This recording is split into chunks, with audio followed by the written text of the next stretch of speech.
প্রধানমন্ত্রী তারেক রহমানের মেয়ে জাইমা রহমান চেলসিতে খেলেছেন কি খেলেননি আমার আগ্রহের জায়গা বা কথা বলার জায়গা ওটা না।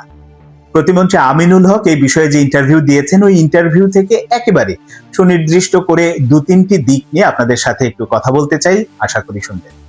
আমিনুল হকের বক্তব্যটা নিশ্চয়ই আপনারা এরই মধ্যে শুনেছেন বা দেখেছেন যমুনা টেলিভিশনে, এবং সেখানে তিনি স্পষ্ট করেই বলেছেন যে জাইমা রহমানের ক্যারিয়ারে একটা পর্যায়ে এরকম একটি সুযোগ এসেছিল চেলসির নারী ফুটবল দলের গোলকিপার হওয়ার, কিন্তু বাবা মায়ের ইচ্ছাতে শেষ পর্যন্ত আর তিনি সে পথে হাঁটেননি বা ফুটবলার হওয়ার স্বপ্নটা বিসর্জন দিয়েছেন। আবার ওই ইন্টারভিউতে আমিনুল হক বলছেন যে গোটা পরিবার হচ্ছে স্পোর্টস লাভার, খেলাধুলাকে ভীষণ ভালোবাসেন। আমরা সেটাও সত্য বলেই ধরে নিচ্ছি। এখন তার বাবা মা তারেক রহমান, জুবাইদা রহমান প্রত্যেকেই যদি স্পোর্টস লাভার হন, তাহলে মেয়ে যখন এরকম একটি সুযোগ পেল তাহলে সেই জায়গায় তারা দিলেন না কেন?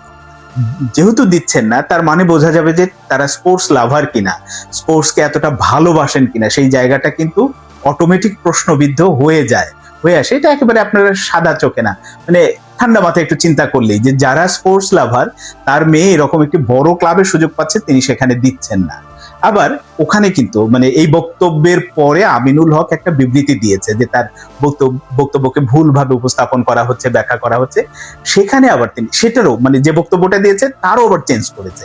প্রথম যে মানে বিবৃতিটা দিল সেখানে উল্লেখ করেছিলেন যে খেলাধুলার পরিবর্তে মানে শিক্ষা জীবন বেছে নিয়ে ভালো মানুষ হিসেবে গড়ে তোলার দিকেই মনোযোগী হয়েছিলেন তার বাবা মা।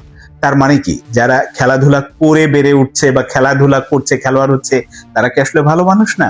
প্রতিমন্ত্রী নিজেও তো ভালো মানুষ এবং তিনি খেলাধুলা করেই এই পর্যায়ে এসেছেন, আজকে প্রতিমন্ত্রী হয়েছেন।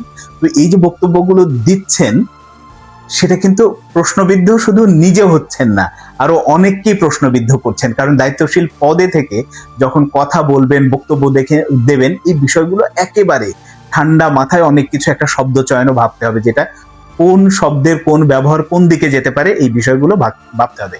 এবং ভাববেন জন্যই কিন্তু একই বক্তব্য কয়েকবার করে চেঞ্জ করা হচ্ছে। এখন আসি মূল প্রসঙ্গে, আসলে আমিনুল হক কেন বললেন এই কথা? মানে গোটা পরিবার স্পোর্টস লাভার, জাইমা রহমান চেলসির বয়সভিত্তিক দলের সুযোগ পেয়েছিলেন, খেলেননি, এই কথাগুলো বলার আসলে প্রেক্ষাপট মূল জায়গাটা হচ্ছে এক ধরনের কি বলবো যে তোষণ বলি, তোষামদি বলি, এই ব্যাপারটাই তো আসলে মুখ্য, যেটা হয়তো অনেকেই বলতে চাইবেন না এই মুহূর্তে, কিন্তু আমি একটু বলেই ফেললাম।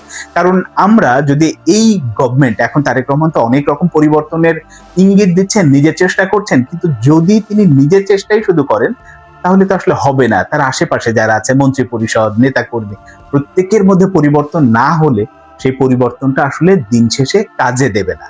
কেন কাজে দেবে না? আমরা এর আগের রেজিমে কি দেখেছি, শেখ হাসিনার সময় সেই তার ভাই, ব্রাদার, আপা সবকিছু মিলে সবকিছু, শেখ জামাল, শেখ রাসেল, শেখ কামাল, বিভিন্ন ক্লাব মানে একেবারে ব্যাঙের ছাতার মতো গজিয়ে উঠেছিল, শেষ পর্যন্ত আর কোনোটাই টেকেনি, এখন সবই বিলীন হয়ে গেছে। কিন্তু ওখানেও আমরা এই একই রকম চর্চাটা দেখেছি এবং সেটা ভয়ঙ্কর জায়গায় গিয়েছিল জন্যই কিন্তু শেষ পর্যন্ত এই পরিণতি হয়েছে। তো এখন যখন তারেক রহমান নিজেই নানান রকম পরিবর্তনের উদ্যোগ নিচ্ছেন, কাজ করছেন, তো সেই জায়গা থেকে যদি মন্ত্রী পরিষদে যারা আছেন, অন্যান্য নেতা কর্মীরা বা দায়িত্বশীল পদে যারা আছেন, তারা যদি আসলে ওই পরিবর্তনের দিকে মনোযোগী না হন, সেই তোষণের দিকেই যান, তাহলে সেই পরিবর্তনের আর কোনো মানে ইঙ্গিত নাই বা ওই পরিবর্তনটা ফলপ্রসূ হবে না, যেটা প্রধানমন্ত্রী নিজে চেষ্টা করতেন। এই কারণে আমিনুল হক বা অন্য মন্ত্রী যারাই আছেন এই যে কথাগুলো বলে ফেলেন, হঠাৎ করে বলে আলোচনায় আসা এবং সেটা দিয়ে উপকারের চেয়ে অপকার বেশি হয়, এই দিকে যদি মনোযোগ না দেওয়া হয় বা এই দিকগুলো যদি সুস্পষ্টভাবে খেয়াল না করা হয়, তাহলে ভালোর চেয়ে খারাপ দিকটাই কিন্তু বেশি হবে।